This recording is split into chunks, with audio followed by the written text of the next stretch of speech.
Hello everyone, welcome to UPSC pro. 2017 के हम लोग क्वेश्चंस कर रहे थे और आगे अब 32nd क्वेश्चन से ही इस वीडियो में कंप्लीट करेंगे। 31st क्वेश्चन तक अगर आपने नहीं देखा है तो प्रीवियस वीडियो से आप जाके देख सकते हैं। 2018 और 2017 के जितने क्वेश्चंस हुए हैं इनकी प्लेलिस्ट भी मैं बना दूंगी, आप प्लेलिस्ट से देख सकते हैं। ठीक है। फर्स्ट स्टेटमेंट बोल रहा है the standard mark of bureau of Indian standards is mandatory for automotive tires and tubes. Second is EGMARK is quality certification issued by Food and Agriculture Organization. देखिए यहाँ पे जो सेकंड स्टेटमेंट है ये wrong होता है। आपको फैक्चुअल नॉलेज अगर हो तो आप ये जानते होंगे कि FAO जो है ये यूनाइटेड नेशंस की स्पेशलाइज्ड एजेंसी है। ठीक है। और EGMARK ये इंडिया में एग्रीकल्चर प्रोडक्ट्स को स्टैंडर्ड सर्टिफिकेशन देता है। ठीक है, तो सेकंड रॉन्ग होगा।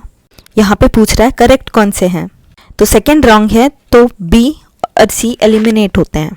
अब BIS की मैं बात करूँ तो देखिए जो BIS है ये नेशनल स्टैंडर्ड बॉडी है इंडिया की, जो कि एस्टैब्लिश हुई BIS एक्ट 2016 के अंतर्गत। पुराना भी इसका एक्ट था। ठीक है। और बेसिकली ये क्वालिटी सर्टिफिकेशन देती है सभी गुड्स को। ठीक है। बहुत सारे फैक्टर्स ऐसे होते हैं जो इंश्योर करने होते हैं। ठीक है। इंपोर्ट एक्सपोर्ट सही से हो रहा है क्या, कंपटीशन सही है क्या नहीं, कंज्यूमर प्रोटेक्शन है या नहीं। ठीक है। जो भी प्रोडक्ट्स होते हैं, तो जो फर्स्ट स्टेटमेंट है एक्चुअली ट्रू है। BIS का मार्क ही लगता है टायर्स एंड ट्यूब्स को और ये एसेंशियल होता है, मैंडेटरी होता है। First is right. Second question देखें, व्हाट इज और are the advantages of implementing national agriculture market scheme. First बोल रहा है it is a pan India electronic trading portal for agriculture commodities. Second, it provides the farmers access to nation wide market with prices commensurate with quality of their produce. अब agriculture के साथ हमारे India में situation क्या है। Agriculture market में जो intermediaries हैं इनके द्वारा बहुत सा करप्शन होता है। ठीक है। होर्डिंग होती है जिसके तहत फार्मर्स को सही दाम नहीं मिल पाते हैं उनके क्रॉप के, उनके प्रोड्यूस के। इसीलिए उस चीज़ को कर्ब करने के लिए नेशनल एग्रीकल्चर मार्केट स्कीम बनाया गया। यहाँ पे हमारा मकसद है हम आंसर तक कैसे पहुँचेंगे। फर्स्ट स्टेटमेंट देखिए, pan India electronic trading portal, ये रॉन्ग नहीं लग रहा है। जब आपको पता नहीं हो कि स्टेटमेंट राइट है या नहीं तो आप ये देखें कि क्या वो रॉन्ग हो सकता है। ये चेक करना ईजी होता है कि क्या वो रॉन्ग हो सकता है। तो ये बिल्कुल नॉर्मल सा फैक्ट है। First is right. सेकेंड आप देखें, it provides the farmers access to nation wide market which is also true. नाम से ही, अगर ये तो आपको नाम के बारे में पता है तो आप इजीली कर लेंगे। इजी क्वेश्चन है ये बहुत। ठीक है। अगर नहीं भी पता है तो नाम से ही जाहिर है नेशनल एग्रीकल्चर मार्केट, तो ये नेशन वाइड मार्केट है और फार्मर्स को उनके क्वालिटी ऑफ देयर प्रोड्यूस के हिसाब से वो प्राइस में मिलेगा। तो बोथ आर राइट। नेक्स्ट देखते हैं, with reference to national intellectual property rights policy, consider the following statement. First, it reiterates India's commitment to Doha Development Agenda and TRIPS Agreement. Department of Industrial Policy and Promotion is nodal agency for regulating intellectual property rights in India. दोनों भी factual statement है। ठीक है। दोनों के बारे में facts पता होने चाहिए। इसका आंसर है both are right। ठीक है। जो TRIPS है which is the agreement on trade related aspects of intellectual property rights, जो कि वर्ल्ड ट्रेड ऑर्गेनाइजेशन के सभी मेंबर्स नेशन के बीच ये अग्रीमेंट हुआ है। इंडिया भी ऑब्वियसली इसका मेंबर है। तो हमारी जो नेशनल पॉलिसी है ऑब्वियसली वो ये ट्रिप्स अग्रीमेंट को फॉलो करेगी, उसके कमिटमेंट को रीट्रेट करेगी। साथ ही साथ जो दोहा डेवलपमेंट एजेंडा है ये आपको पता होना चाहिए कि ये एक्चुअली WTO का जो ट्रेड नेगोशिएशंस हुआ था उसके राउंड को कहा गया था। ठीक है। जैसे ही आपको ये पता है ऑब्वियसली ट्रेड रिलेटेड चीज़ें होगी, तो ट्रेड रिलेटेड चीज़ें में इंटेलेक्चुअल प्रॉपर्टी भी इंक्लूड होता है। तो इंडिया जो इस पॉलिसी के अंतर्गत उसको भी फॉलो करेगा। तो फर्स्ट इज़ राइट। ठीक है। फर्स्ट राइट हो जाता है। सेकेंड देखते हैं, department of industrial policy and promotion is nodal agency, जिसका अभी नाम चेंज हो चुका है। ठीक है। अभी क्या नाम है इसका, department for promotion of industries and internal trade. ठीक है। ये नोडल एजेंसी है विच इज़ ऑल्सो ट्रू। इसका आंसर है बोथ 1 and 2। नेक्स्ट देखते हैं, according to wild life protection act 1972, which of the following animals can not be hunted by any person except under some provision provided by law. मतलब यहाँ पे schedule 1 की बात हो रही है, ठीक है। देखिए ये आपको पता होना चाहिए। वैसे बहुत ही जनरली अगर मैं बात बताऊं तो घड़ियाल, इसके बारे में तो सबको पता है, क्रिटिकली एंडेंजर्ड है IUCN के अंतर्गत और शेड्यूल 1 में है वाइल्ड लाइफ प्रोटेक्शन एक्ट में। तो बी तो यहाँ एलिमिनेट होता है, ठीक है। अगर मैं इंडियन वाइल्ड एस की बात करूं तो ये भी शेड्यूल 1 में आता है, जिसे खूर भी कहते हैं, रन ऑफ कच्छ में पाए जाते हैं, ठीक है। तो वैसे तो IUCN के रेड लिस्ट में ये नियर थ्रेटेंड है, बट अपने वाइल्ड लाइफ प्रोटेक्शन एक्ट में शेड्यूल 1 में रखा गया है, क्योंकि इंडिया में इनकी तादाद कम है, ठीक है। अब क्या होता है कि 1 और 2 राइट हो जाते हैं, तो 1 और 2 कहाँ पे है? 1 और 2 थर्ड वाले ऑप्शन में ही है, क्योंकि कन्फ्यूजन आपको सिर्फ वाइल्ड बफेलो में होगा। अगर आप ऐसे सोचेंगे रैंडमली तो वाइल्ड बफेलो ऐसा लगेगा कि अच्छा ये प्रोटेक्टेड स्पीशीज़ नहीं होंगी, ठीक है। कन्फ्यूजन मतलब हो सकता है। तो 1 और 2 पता है तो आप आंसर तक पहुंच जाएंगे। नेक्स्ट देखते हैं, which of the following statement is और are correct of the fundamental duties of Indian citizen. Fundamental duties की बात की गई है। A legislative process has been provided to enforce these duties. Wrong. Enforceable नहीं है duties. Correct पूछा गया है, 1 wrong है, तो A और C चला जाएगा। They are correlative to legal duties, which is also wrong. Nowhere it is mentioned कि ये ऐसा है कि ये correlative है legal duties से। Duties, ये fundamental duties आपकी moral obligation हो जाती है, क्योंकि आप rights enjoy करते हो तो आपकी कुछ ड्यूटीज भी बनती है, बट सेकेंड भी यहाँ पे रेलिवेंट नहीं लग रहा है, ठीक है।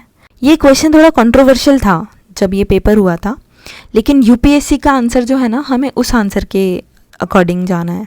UPSC की बोलती है इसका आंसर नन है, ठीक है। और मुझे भी ऐसा लगता है, क्योंकि it's nowhere you can relate, क्योंकि ये एनफोर्सेबल नहीं है ना। अगर ये एनफोर्सेबल जस्टिसेबल रहती तब हम इसे किसी लीगल ड्यूटी से कनेक्ट कर पाते, कोरिलेट कर पाते, ठीक है। इसका आंसर नीदर है। नेक्स्ट देखते हैं, next modern history, match the following factual question. Easy fact है कि जो राधाकांत देव थे ये ब्रिटिश इंडियन एसोसिएशन के प्रेसिडेंट थे, ठीक है। फर्स्ट हमें पता है, तो C एलिमिनेट होता है, ठीक है।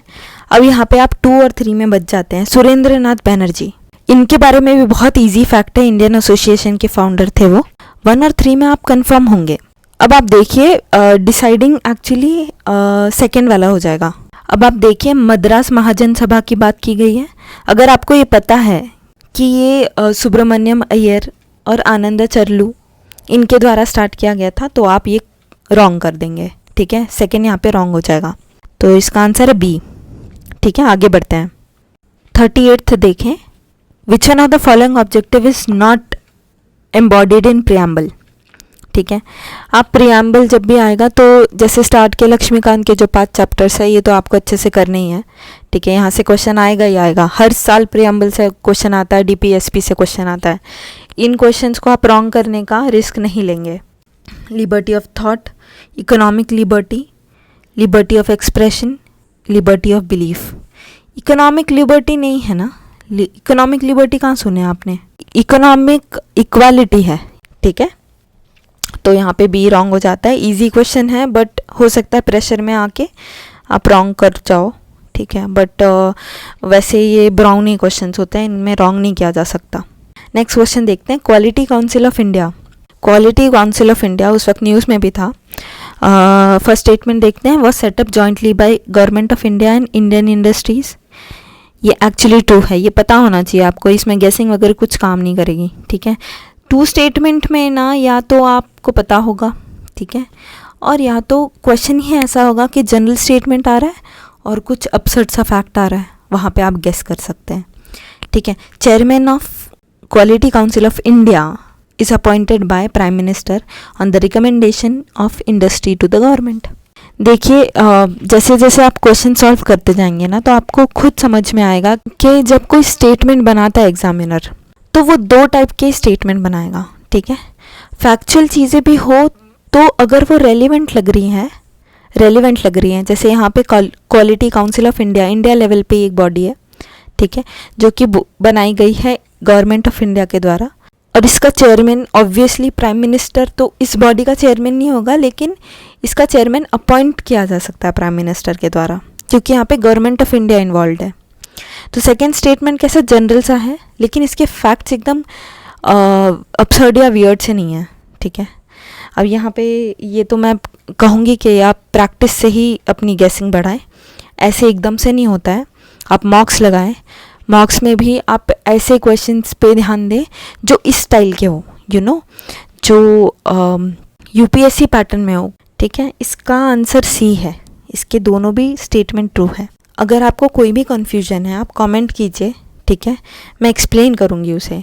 लेकिन आप गेसिंग की जो ये ट्रिक है, ये तरीका है, आई वोंट से ट्रिक, तरीका जो है ये, इसको आप दरकिनार नहीं कर सकते हैं, क्योंकि मोस्टली जो लोग ये क्लियर करते हैं एग्ज़ाम, ये एक्चुअली ये ट्रिक्स ही अपनाते हैं। सबको सब कुछ याद नहीं रहता है, टू बी रियली ऑनेस्ट। इतना सारा होता है सिलेबस, इतने सारे फैक्ट्स फिगर्स रहते हैं, सबको नहीं याद रहेंगे। लेकिन एक अंडरस्टैंडिंग डेवलप हो जाती है ना, तो आपको देख के समझ जाता है कि अच्छा, अगर ये स्टेटमेंट दिया हुआ है जो कि वियर्ड और अपसर्ड सा नहीं लग रहा और जनरल स्टेटमेंट है, तो ये राइट होगा। और मोस्टली अगर नहीं भी होता है तो 10 में से 7 आपका राइट हो ही रहा है, ठीक है। आगे बढ़ते हैं। What is the purpose of setting up of small finance bank in India? First, to supply credit to small business units. ये तो देख के राइट लग रहा है, ठीक है, इसमें कोई कॉन्ट्राडिक्शन नहीं लग रहे हैं। यहाँ पे बी ऑप्शन कट आउट होता है। To supply credit to small and marginal farmers, ये भी हमें राइट लग रहा है। स्मॉल फाइनेंस बैंक यही तो काम करते हैं, उनको भी फाइनेंशियल इंक्लूजन का काम करते हैं। फाइनेंशियल इंक्लूजन कैसे होगा? Small marginal farmers, vulnerable sections, इनको भी इंक्लूड करेंगे फाइनेंशियल मार्केट में। तो 1 और 2 तो राइट है, 1 और 2 राइट है, तो बी और सी गया, बी और सी एलिमिनेट हो रहे हैं ना यहाँ पे। अब आप थर्ड स्टेटमेंट देखें, to encourage young entrepreneurs to set up business particularly in rural areas. देखिए, स्मॉल फाइनेंस बैंक का गठित होना may result into encouraging young entrepreneurs, but इसका पर्पस नहीं है ये थर्ड स्टेटमेंट। यहाँ पे आप ध्यान दें, पर्पस पूछ रहा है, purpose of setting up of small finance bank, purpose नहीं है इसका, ठीक है। यहीं पे आपका अंडरस्टैंडिंग भी आता है, इसका आंसर ए है। ओके, आई होप आपको ये चीज़ें समझ में आई होगी। मुझे लगता है कि एक्चुअली ये बहुत यूज़फुल होती हैं चीज़ें, इसलिए मैंने ये सीरीज़ भी स्टार्ट की हूँ। तो नेक्स्ट सीरीज़ में मिलते हैं नेक्स्ट क्वेश्चंस के साथ। अगर आप इन वीडियोस के नोटिफिकेशंस चाहते हैं तो सब्सक्राइब कर लें। और कई लोग मुझे टेलीग्राम पे मैसेज कर रहे हैं, उनको नोटिफिकेशन नहीं मिल रहा है, तो आप बेल आइकन भी प्रेस करें, तो नोटिफिकेशन आ जाएंगे आपको। वैसे टेलीग्राम चैनल पे भी डलते हैं वीडियोस, ठीक है, तो कोई दिक्कत नहीं है। वैसे अपना ख्याल रखें। Thank you so much.